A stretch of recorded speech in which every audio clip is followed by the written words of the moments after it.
Hey guys, so another quick video here, another pruning experience here. So this is a grape, and this is kind of how I got it last year. It was kind of just like in a little bit of a bush form. I didn't want to prune anything yet because I wasn't even sure what was alive.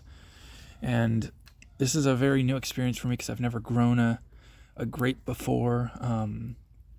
Same thing with the blueberries. These are the first big perennials that I've ever really had the experience of growing, so I don't want to make any big mistakes, and so I want to kind of show you guys what I'm working with here.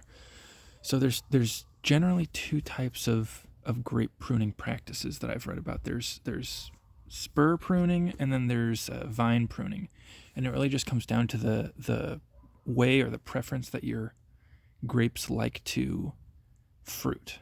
Spur pruning is where you prune them back to 2 or 3 buds on each vine, because those are the only ones that are going to flower. And then vine pruning is for a type of grape that kind of really just doesn't care so much. And my understanding is that the two varieties that I have growing here, this one here and then a smaller one over there, are both ones that are supposed to be spur pruned, but I'm not entirely sure yet, so I don't really know exactly how I want to do it.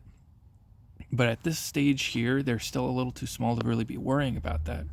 What I'm more concerned about is the structure, right? This is super small, and I want these guys to fill up both sides of this massive archway. And this one here grew actually really well. We've got this one long vine here that's almost 7 feet tall, and I've got this other guy here, which I put them in the ground the same winter, so they should have grown, a relatively similar amount. But this guy here was bare root, and that one there was in a pot with some branches on it. This one was just to here, and that was it. So this guy here is probably, in terms of size and growth, probably about a year behind the other one. So I'm really focused more on structure here, and I'm hoping that I might be able to get this guy to lean over just a little bit farther here. And I'm going to cut off everything except this fork here, so that it branches out, one up this side, the other up this side here.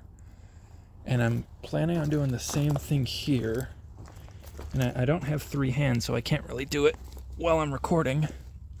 And I don't have a stand for my phone, but what I'm planning on doing is I'm going to take this guy here, I'm going to probably cut back most everything below it, and either take this guy here or this guy here, and I'm going to bring it up so that this guy here, this branch is kind of centered in the archway.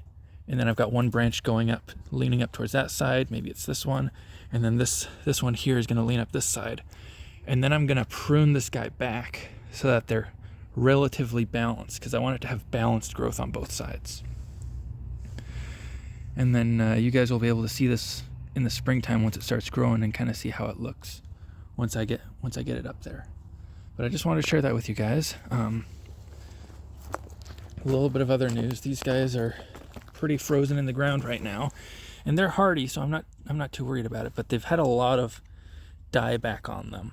Even some of my wild ones in pots have had a lot of dieback, and like this one here that I have in the ground, it's also a wild one. A lot of dieback. There's only 2 leaves left, one tiny one emerging, but it's too cold for them to really grow. So I'm hoping that they're doing okay. It always looks kind of grim this time of year, but they all pretty much always bounce back. So I've got high hopes for them to do just fine. The ground is still really frozen here, so I'm not sure how much I want to be fighting that guy if it's frozen. But this one over here's gotten a little bit more sunlight. It's a little bit more thawed.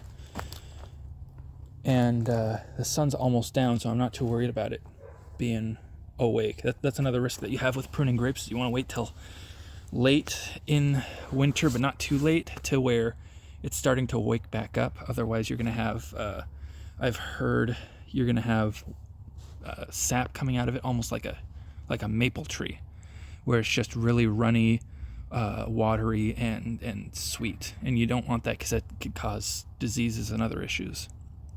So I'm going to get to pruning this guy, and you guys will be able to see it here in the future. But just want to show you that.